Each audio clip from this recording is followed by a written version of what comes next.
ವಾಕ್ಯವು ಯೇಸು ಆಗಿದ್ದಾನೆ. ಆ ವಾಕ್ಯ ನಿಮ್ಮ ಒಳಗಡೆ, ನಿಮ್ಮ ಹೃದಯದಲ್ಲಿ ವಾಸ ಮಾಡ್ತಾ ಇದೆ. ಜ್ಞಾನೋಕ್ತಿ 16ನೇ ಅಧ್ಯಾಯ 3ನೇ ವಚನ, ನಿನ್ನ ಕಾರ್ಯಭಾರವನ್ನು ಯೆಹೋವನಿಗೆ ವಹಿಸಿದರೆ ನಿನ್ನ ಉದ್ದೇಶಗಳು ಸಫಲವಾಗುವವು. ಆಮೇನ್. ಪ್ರಿಯ ದೇವರ ಮಕ್ಕಳೇ, ನಿಮ್ಮ ಕಾರ್ಯಭಾರವನ್ನು ಯೇಸುವಿಗೆ ವಹಿಸಿಬಿಡಿರಿ. ನಿಮ್ಮ ಕೆಲಸವನ್ನು ಯೇಸುವಿಗೆ ವಹಿಸಿಬಿಡಿರಿ. ನಿಮ್ಮ ಕುಟುಂಬವನ್ನು ಯೇಸುವಿಗೆ ವಹಿಸಿಬಿಡಿರಿ. ನಿಮ್ಮ ಸೇವೆಯನ್ನು ಯೇಸುವಿಗೆ ವಹಿಸಿಬಿಡಿರಿ. ನಿಮ್ಮ ಮಕ್ಕಳ ವಿದ್ಯಾಭ್ಯಾಸವನ್ನು ಯೇಸುವಿಗೆ ವಹಿಸಿಬಿಡಿರಿ. ನಿಮ್ಮ ಮಕ್ಕಳ ಸ್ಕೂಲ್ ಫೀಸ್ಗಳನ್ನು ಯೇಸುವಿಗೆ ವಹಿಸಿಬಿಡಿರಿ.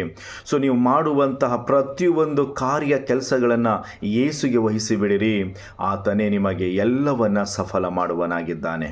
ಈ ದಿನದಲ್ಲಿ ಇದು ವಾಕ್ಯ ನನಗೆ ಯೇಸು ಕ್ರಿಸ್ತನ ಜೊತೆ ಮಾತಾಡ್ತಾ ಇದ್ದೇನೆ ಎಂಬುದಾಗಿ ಹೇಳುವವರು ಆಮೇನ್ ಅಂತ ಹೇಳಿ ರಿಸೀವ್ ಮಾಡಿ ನಂಬಿಕೆಯಿಂದ ದೇವರು ಈ ದಿನದಲ್ಲಿ ನಿಮ್ಮ ಕಾರ್ಯಭಾರವನ್ನು ದೇವರು ಸಫಲ ಮಾಡುವನಾಗಿದ್ದಾನೆ. ನಿಮ್ಮ ಕೆಲಸವನ್ನು, ಉದ್ದೇಶವನ್ನು ದೇವರು ಸಫಲ ಮಾಡುವನಾಗಿದ್ದಾನೆ.